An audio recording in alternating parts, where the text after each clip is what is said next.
Book 101 is all about the books that I read for the last 40 years. And today I have my special guest. She's internationally exhibited, self represented artist, celebrating inner beauty and growth through symbolic, figurative paintings. No other than Miss Joanna Blair. Thank you, Daniel. Excited to talk to you this morning. Welcome to Book 101, Miss Joanna. And can you please introduce more about yourself? Yes, I'm a painter. I paint figurative art, very feminine art. It's portrait art with florals, very symbolic, representing resilience, reinvention, transformation, and using florals and things like hidden keys and things like that in my paintings to represent and hopefully uplift. I hope my art is, I want my art to be uplifting and inspiring to others. So mixed media, um, use a bit of everything. Yeah, so that's me. Yes, Miss Joanna Blair. Thank you so much for sharing your knowledge, wisdom, and talents to the world. And today, let's talk about the power of self care. How do you define self care beyond common tropes of bubble bath and treats? Yeah, self care to me is, I mean, obviously the physical side of it, as you just mentioned, skincare and all that kind of thing. But to me, it's much deeper than that. It's self care of your mind is really important, and I think particularly books. I'm a really big reader. To me, opening up your mind keeps you young as well. It gives you completely expand out your mind, your ideas, what's possible. So for me, self care is really looking out for your mind, and I guess also I would say self care is allowing yourself to chase your dreams and have the courage to go after things that really speak to your soul as well. I think that's self care too. Definitely. Yeah. And Miss Joanna, how do you respond to people who view self care as selfish or indulgent? I think that's ridiculous, quite honestly. Self care it's really important because you can't give what you don't have. So if you're not a whole person, you're not happy within yourself, um, you don't have a you have a lot less to offer the world. So I think to say that it's selfish or indulgent is just silly. I think it's important. It's you should look after yourself. You should tend to those things that you love and not be frightened to go after them and not feel like everyone else has to come before you. I think that's true of a lot of women with children. They tend to put themselves last, but I think it's really important to, yeah, be mindful and have a happy life. Give yourself permission to have a happy life, and part of that is self care. I think. Definitely. People, taking care of yourself is not selfish. In your experience, how does consistent self care prevent burnout and sustain long term achievement better than relentless hustle? Yeah, I think with self care, it's giving yourself that permission to rest when you need to and recharge. Um, you can't anyone that's creative that's been really successful. I was listening to Roald Dahl speak recently, the famous children's author, and he was saying that he would write from 10 a.m. to 12 o'clock noon because that was when he was really creative and that's when he'd sort of exhausted that creativeness and then he needed to just walk away from it, give himself time off, let himself recharge, let the ideas marinate.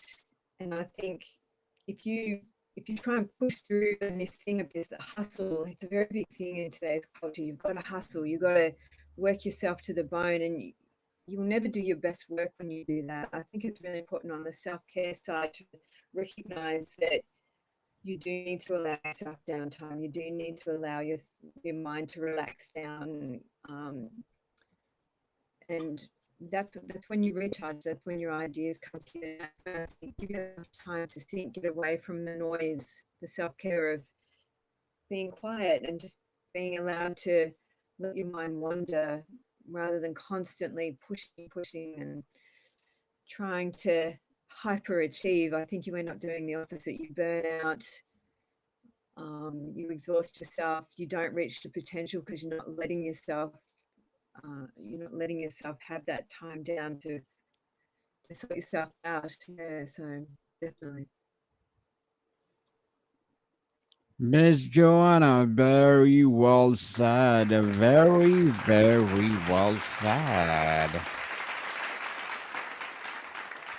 Beyond exercise and sleep, what overlooked physical self care practice significantly impact mental and emotional resilience? Yeah, I think the obvious one there is meditation. A lot of people find it difficult to meditate, but I think for me, I don't do it as much as I should. But I think get comfortable, get quiet somewhere where there's no noise, no distraction, and even just concentrate on a mundane noise like the sound of the air conditioner, and just turn your mind off. Just let your mind stop hyperthinking or stop going around in circles or stop criticizing yourself. I think meditation would be the big answer there, and just that downtime, and just I know myself when I'm trying to paint ideas or write narratives to the paintings that I'm doing. I find after a while I just need to stop. I just need to go outside, walk in the garden, get some fresh air, and just not think about what I'm trying to do. Just let my mind relax down, and I think that I find that very helpful myself. The mental health side is really important. Yes, indeed. Relax, take a break, and have a Kit Kat. Oh. How does setting boundaries with work, people, technology function as a critical act of emotional self care? Setting boundaries. Um, I think with setting boundaries, it just allows you to get into a routine that's a lot easier to stick to. It also protects yourself as well, where you're not just endlessly allowing other people to sort of rob your time or impede impede on you in a way that isn't beneficial to you. Um, yes, setting boundaries is very important, and sticking to them, and protecting that, yeah, protecting your inner world a bit as well with boundaries, what you will accept, what you won't accept, and don't compromise yourself. Miss Joanna, how might spiritual self care, like nature, mindfulness, and purpose driven reflection, anchor us during stress, even for the non religious? Yeah, during the pandemic, I've got a massive garden, and when the pandemic first hit, and the entire world shut down, and to have your whole income just dissolve in the space of 24 hours was very stressful. And I know a lot of people really struggled through the pandemic. Here in Melbourne, we were shut down for weeks and weeks and weeks on end. And to go out into the garden and just get away from the screen, get away from the news. I never watch news, but just to get outside, and there's something about nature. I actually don't know what it is, but it's just so calming, and you're out in the fresh air, and it's beautiful. Even the most mundane thing can be beautiful. Even just walking on grass in bare feet, and looking up at the sky, and just, especially if you're out of the city, if you can get yourself out of the city away from the noise. I know when I was in New York exhibiting over there, and I just really felt it because where I live here in Australia, I'm not in a big city and I have a big backyard, and to be in a place where there's sirens going and it's full on over there, and I really felt it. I could really see the value. Even going into Central Park was good, but not the same as being able to get into a quiet garden and having peace for myself. Um, I think nature just really grounds you, and I think people should do it more often. I really do. Yes, indeed. And Miss Joanna, how can someone discover what self care practices truly resonate with them versus following generic advice? Yeah, generic advice. Well, it's exactly that. It's generic. It's not one size fits all. What works for one person won't work for another. And I think it's just listen to how you feel. Your emotions are really your guidance system. I think that will always tell you whether when you feel happy or at peace or just relief, even if you just feel relief, just that will tell you that you're in the right direction, you're doing the right thing. And just follow that. What feels good to you? What feels like it's doing you good rather than going through the motions with a generic recommendation, but you're coming out the other side of it thinking, oh, I don't feel any better than I did before I started doing that. Then stop doing that. Take notice of what feels good to you and keep doing that.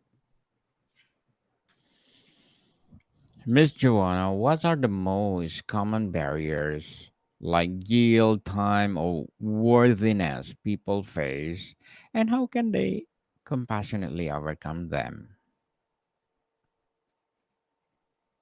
Uh, Compassionately overcoming, I think it's just being aware of other people's feelings as well as your own, and do unto others as you would have done unto you is a big thing as well.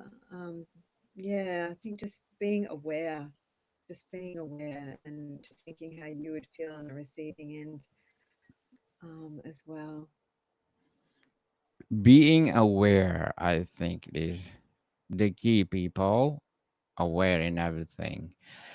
And Miss Joanna, how can people avoid turning self care into another rigid, perfectionistic obligation? And I should meditate daily? Yeah, Daniel, I think because life gets busy, it gets in the way, and there's no point if you're going to force yourself to do something when you're flat out and your mind won't relax because you'll be so focused on, oh my God, I've got so much to do. I need to do this, I need to do that, blah, blah. I think just be easy with yourself. There's days when you just can't, as much as you'd love to just turn off there, sometimes you just can't. So I would advise just be easy with yourself. And if you can find that time, maybe get to bed a little earlier or get away from the screen a bit if you can later on, or read a book that you find lets you escape to somewhere else and just turn your mind off. One of the reasons I love reading is for that because you're not on a screen, you're not getting notifications coming through. Put your phone on silent and put it where you can't see it, so you're not tempted to keep checking it every 5 seconds. And yeah, I think that's a big thing. Indeed. And why do people often resist and very self care they know helps them? And how do we work with this inner conflict? Yeah, once again, I think it's just giving yourself permission to step back when you can. It's not selfish to do that. It's vital to do that. Yeah, give yourself permission to have some time out and have some time out by yourself, or even yeah, that even just 15 minutes where you can go outside to a park area, have a cup of tea and speak to anyone, or not have to engage. I think give yourself permission. It's okay. The world won't fall apart. What's the worst thing that can happen? The world is not going to fall over just because you take half an hour off or something. Yes, people. And Miss Joanna, as internationally exhibited and self represented artist, what are your short term and long term goals? Short-term goals is to finish this series I'm working on. I release in 4-day windows, so I don't have my paintings available for the whole time. I only release for 4 days, and then after that, they're not available ever again. I never release the prints again either. The originals always sell out, but the prints won't be available. So I'm working on my next series at the moment. So the short-term goal is to get that done.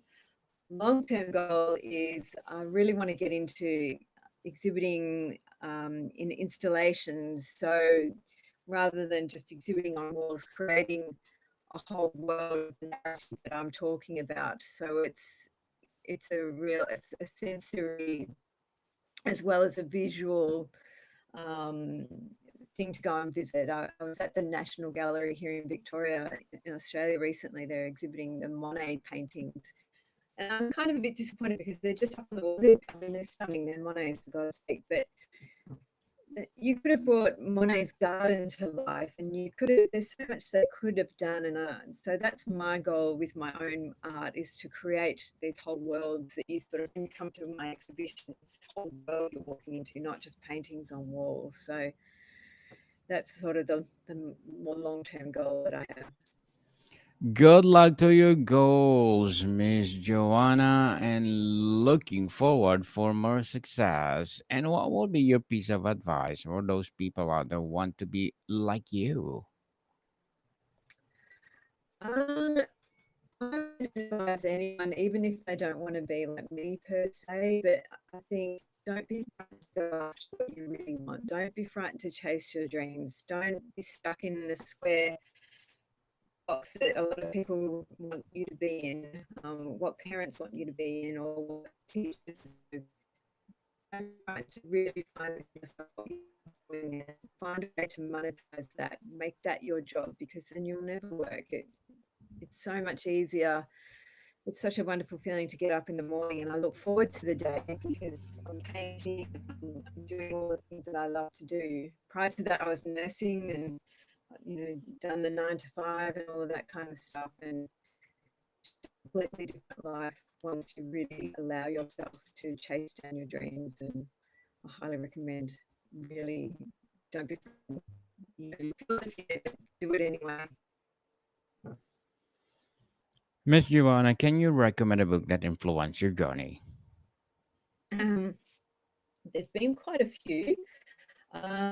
One that I'm reading at the moment is by a man called Bill Bessick. He is a performance stylist. He works with elite athletes, people like David Beckham and NBL stars and things like that. And he talks about the mental grit and the attitude that you need. And I think it's true of not just sports stars. I think it's true of anything in life.